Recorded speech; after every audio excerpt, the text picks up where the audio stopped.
a funding for a company you probably have never heard about before, so which was Well, I Lingueo. did go. I did go and read about it from the post. I try to prepare for these, and Mm-hmm. read about it. You compared it a little bit to Mingle and Mm-hmm. Edufire, Mm-hmm. two competitors that raised a lot more money, and Exactly. it So, looks good. It looks, and it's a compliment, like minimal viable product, and mhm. it looks like they have a lot of people using it, or enough people using it already that. And I like the fact that they have a business model right out of the gate. So That was actually also my take, is basically that they were proving over the last 2 years that they have a business model, that they're creating revenue, and that the platform is actually working.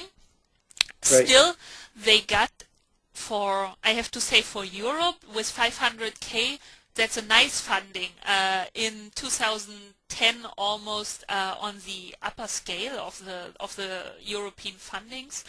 To be right. honest, although it seems to me that such an idea for and respectively being 2 years in the business and creating revenue would have gotten a considerable higher funding in the States. So Yeah.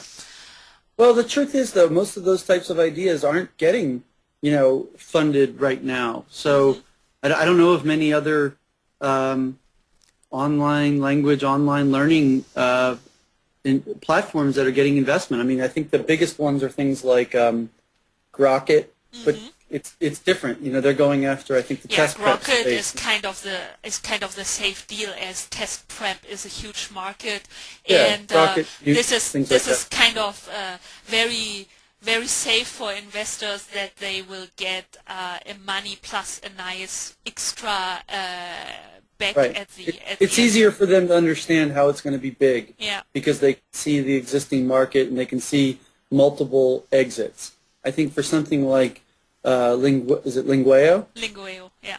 Lingueo, or even the guys, oh my God, Yongo Pal, Mhm. or some of Mhm. these others. I think it's harder for investors to see the exit because Yeah. creatively all they can see is Rosetta Stone, Mhm. and then other say similar companies that are wrestling with the problem, like Live Mocha Yeah. and others. And so, I sort of like the smaller investment. I think it's going to force them to figure out their revenue model and prove it to investors before Mhm. bigger investments are going to arrive. But this gets back, by the way, to where we started the conversation.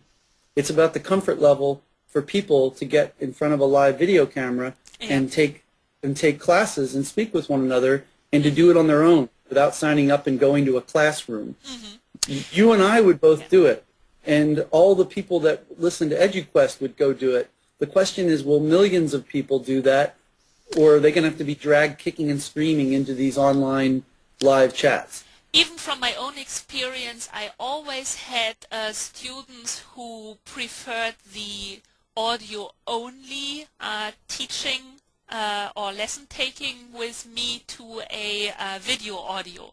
So I think as soon as you, as a teacher, leave leave them the option, or to choose, and Right, that you actually, yeah, don't say, okay, you're really obliged to use your video camera.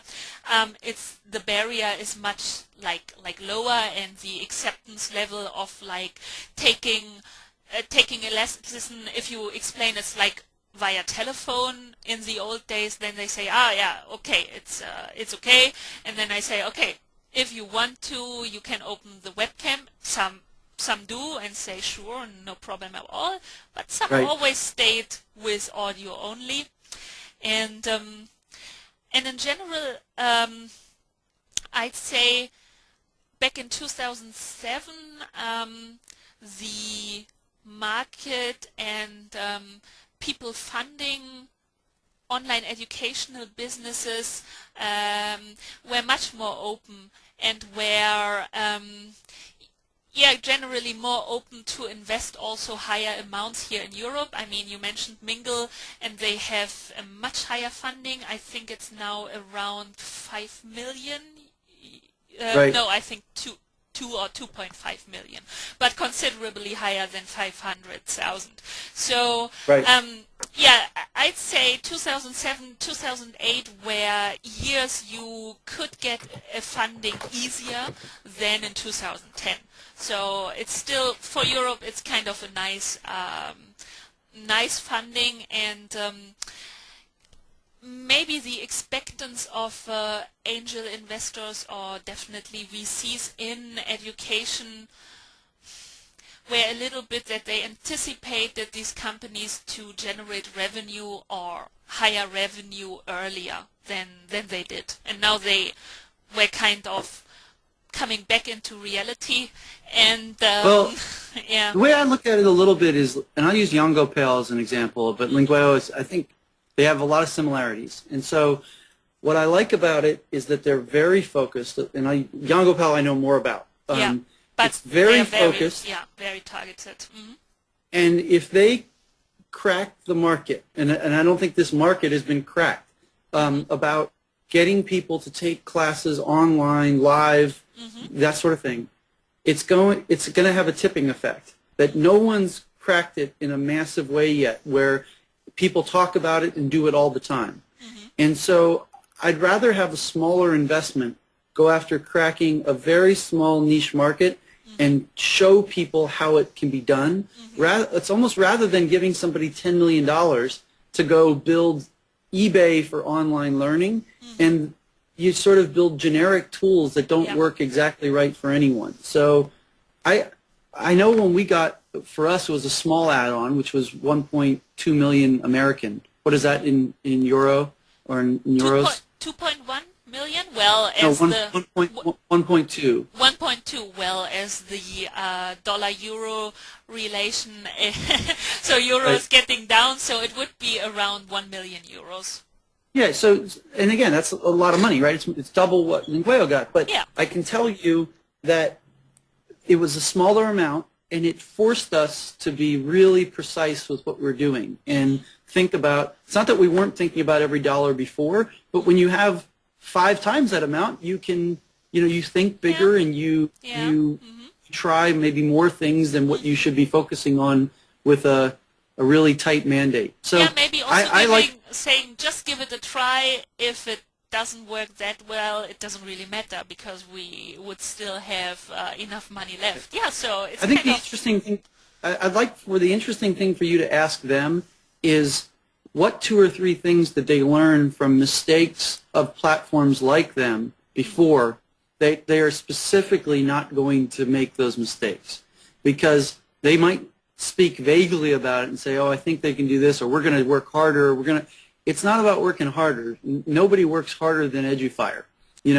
It's something, there's some 1 or 2 things that most of these founders of the ones that paved the way up till now would say, hey, I would have done this differently, or I would have done that differently. And I think you can read even from Teach Street, from the public things we write, we would say things that we did up front that we wouldn't have done the same. Sure. And so you want to learn from it. And that's what I'd want to hear from Lingueo, to see what they've learned from Mingle or EduFire or others. And one thing I learned from VCs is exactly what you said before, that they tell me, well, before we invested more considerable amounts in online education or invest at all, we want that one shows us the proven business model that could then be replicated by others, or that we as investors at least see how the market works, or that some company has something that they can prove, okay, how we do it, it leads to success, and that's what they are missing at the moment. So of course they are waiting and see how everybody is getting along with small fundings or even bootstrapped, and then say, okay, we will have a closer look probably towards the end of 2010, 2011, and maybe we will soon see somebody with this tipping effect, and then it will get much easier.